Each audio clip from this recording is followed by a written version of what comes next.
Hello everybody, my name is Dratnos and welcome to this Mythic Plus Week Analyzed. This week's affixes are Tyrannical, Bursting, and Skittish, in addition to Awakened, of course. This is a pretty good set of affixes for most players, but there are some problems both at the high key level and, oh my goodness, I'm under attack, and at the low key level. This was not a good place to film this. Okay, alright, so the problems at the high key level are that Tyrannical is active, and any Tyrannical week is going to just be something that really brick walls, world first keys. Nobody is going to be completing keys, 27s or whatever this week. That's not happening. Whereas previous weeks, 27s, 28s were done on the last couple fortified weeks. So that is going to stop progression for really top teams just because of Tyrannical being active. The other affixes are actually pretty great for top level teams. Bursting and Skittish are two of the affixes that are least impactful in high level keys because the tanks are generally, big damage warriors anyways, and they don't have too much problems with threat, and there's a lot of rogues around for misdirection type effects. And bursting is not a huge problem in the higher level keys because bursting does the same total damage in a 25 as it does in a plus 10 key. It's a much smaller percentage of the damage, therefore, in a 25, and also those 25s, usually run up right against the timer, whereas if you're blasting through a 15, you're doing the dungeon in half the time. So you actually have a lot more healing to deal with if you're doing bursting in like farming 15s or farming 10s or whatever for echoes. So at the low end of keys, you're going to run into problems as a result of bursting and skittish, especially if you have undergeared healers or tanks, respectively, because both of those affixes, like you can really easily get a healer overwhelmed if you have bursting going on, especially if you have DPS that don't control themselves and you just refresh stacks. That can easily wipe you in any key level where bursting is active. And skittish, holding threat is hard this season already for a lot of tanks, and holding it with skittish active can be extremely difficult. So those are problems in lower level keys. In the higher level keys, it's Tyrannical that's the problem, and that's something that's going to stop teams that would be pushing, world first, Raider IO score type stuff from doing too much this week. But in the middle, it's a pretty happy week for most players. If you're somebody who's grinding up score somehow, you're grinding up in the 17 range, you're grinding the 15 range with a pretty good group, you're grinding 20s, anything in that sort of range, this might actually be the week that feels best to you on the calendar, perhaps, especially in some dungeons, because these affixes are mostly low impact at that level. So it is probably one of the best Tyrannical weeks on the calendar for, man, this was really a poor place to record my video, for players of around that level. And even the high level groups, I imagine a lot of them will be playing this week anyways because the corruption vendor is making people excited to play and excited to grind echoes and excited because their character's getting stronger every week. So I expect to still see some Mythic Plus this week. Just comparing it to the other Tyrannical weeks, bursting necrotic, bolstering explosive, raging necrotic, raging explosive. It's way better than all of those for most groups, and it's comparable with the teaming volcanic week, I'd say. Okay, so that is the affixes this week. Let's talk about which dungeons are particularly good and bad. For the most part, I'd say that this is kind of a normal week in terms of which dungeons are going to be hard and which are going to be easy. The big affix that I'd say changes things, especially in high-level keys, is Tyrannical. Tyrannical, I think, is making this probably the premier Motherload week that's on the calendar. Probably the single best week to come in and do this dungeon, because all the other Tyrannical weeks suck or are teaming, and teaming is pretty bad in here, so none of those being active, I think, means that we're going to see, if teams get some good Motherload keys, we could see some really high runs of this key this week.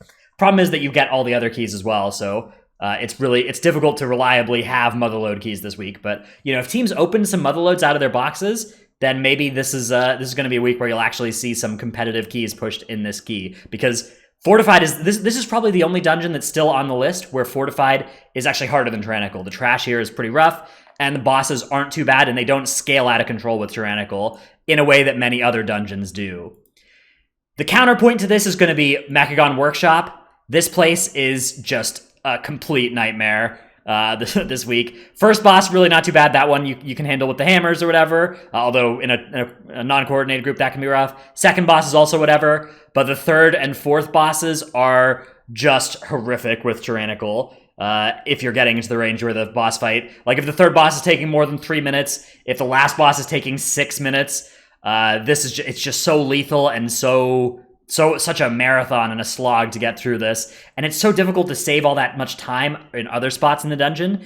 And to top it all off, this area is pretty rough with bursting, these volatile or these living wastes. So Mechon Workshop is my vote for suckiest key of the week for most of the, for at least for the high level keys. For echo farming, it still can be a great key this week. And in fact, the kind of metagame around echo farming has largely coalesced around Workshop being the ideal key for that, because it's pretty linear and you can run it pretty quick without too much waiting around and without too much huge trash pulls to, slow you down. So this might still be a good key if your goal is farming echoes this week, but if you're, looking at your group's set of keys and you want to do one of them this week and you want to do it at whatever highest level you've got available, I would just stay away from the Workshop. Other than that, pretty much every keystone that's available, I'd say, is basically at its default difficulty. Some keys have some annoying bursting moments, especially watching out for like Minions Azul bursting in King's Rest, Shrine of the Storm, Tide Sage Initiates bursting. Those keys can be difficult for groups that, die to that, but for the most part, if you can manage that in those dungeons, it's otherwise not too bad. And then dungeons like Atal, Freehold, they're all kind of at normal difficulty levels this week. Freehold often bad on tyrannical weeks, but this week in particular, it's a Eudora friendly week, so not a bad Freehold week either. And yeah, I'd say really just a good kind of standard set of these are low impact set of affixes aside from tyrannical, and that makes it a pretty good week for most purposes, where most keys are at roughly the same difficulty level, and you're not going to have huge outliers in terms of difficulty, besides perhaps that Workshop that I mentioned earlier.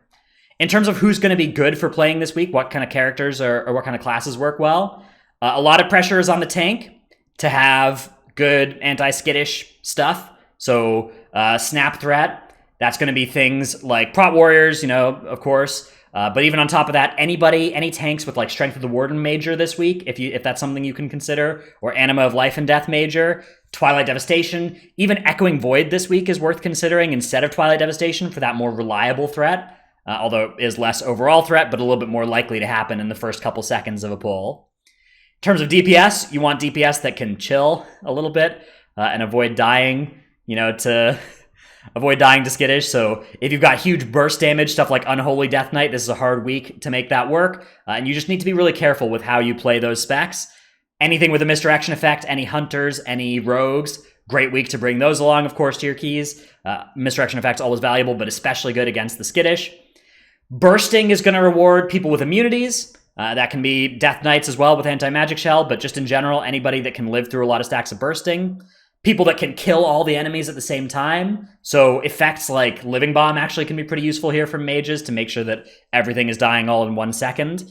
Or just stuff that's not too like dot oriented. And if you have a lot of dots rolling on mobs, that can mean that you try to stop killing stuff and then they still die and cause the bursting stacks to come out. So either you want to be going for everything dying all at once, or you want to have the ability to stop your damage abruptly. One or the other of those two strategies is the best one to go for this week. And it helps as well. It'll be easier if you have a healer that can do big hits of healing. It's somewhat predictable healing, but it's a premium Resto Druid week for sure. Resto Druid has a really natural time handling that sort of damage profile, but stuff like, Holy Paladins and their wings, also extremely effective. Discipline Priest, if you're playing with one of those, you may want to kind of adjust your mindset and actually make sure that you have an enemy for them to deal damage to when everything else is dying. So I think an example of this is like a Taldazar. If you're playing with a Discipline Priest in this dungeon, don't CC a Skyscreamer and kill the swords first. Fight the Skyscreamer with the swords and then let them atonement heal off of it while you're dealing with the 5 bursting stacks from the swords. That kind of strategy is going to be a better way to make them more effective this week. Everybody in general can just benefit from being careful with the bursting stacks though, and playing defensive options. Stuff like duck and cover for hunters. Those kinds of effects can be really useful for making sure that you don't end up taking unnecessary amounts of damage from the affix. Anyways, that's just some musings, some thoughts about this week's affixes. I do think that we are gonna see some people play this week, especially some high-level teams probably still continue to play this week, but a lot of specific people probably are gonna take some breaks.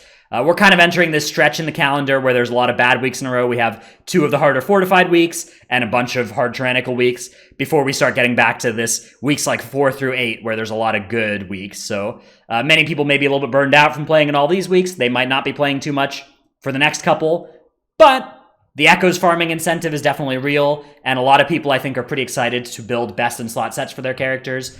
So a lot of farm keys are probably on the table for this week for that reason. Anyways, that's been my video for this week. Hope you've enjoyed it. If you liked it, remember to hit like and subscribe and stuff. Check out my Twitch stream, twitch.tv/Dratnos. Thanks everybody for watching. I'll see you in the next one.